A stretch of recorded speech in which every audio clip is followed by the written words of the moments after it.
In this video, we're going to look at a solar furnace, and I'm going to explain to you how it functions and some of the main components within the system. We originally started with the sun's rays, or electromagnetic radiation. We then focused this onto a specific point in order to turn this electromagnetic radiation into thermal energy. We then used the thermal energy to heat up molten salt, and then we used this thermal energy from the molten salt to heat up water to generate steam. Now you might be wondering, what is it that is cooling down the steam and enabling us to turn it back into condensate?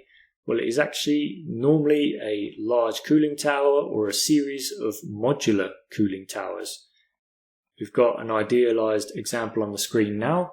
You can see the cooling tower is this item in the center of the screen. We can see in front of us now that we have a molten salt storage tank. This storage tank is actually what we refer to as a cold storage tank.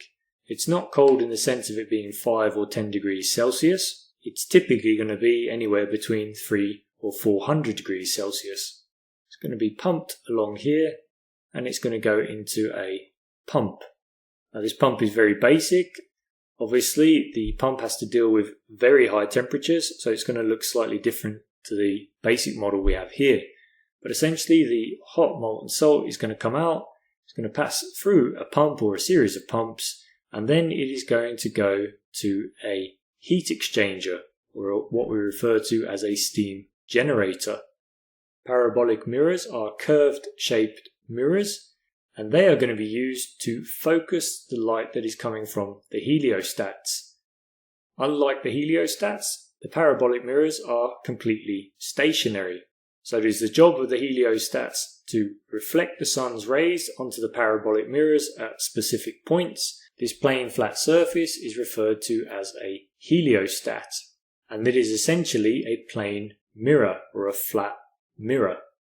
What's special about heliostats is that they're actually able to move east to west and north to south.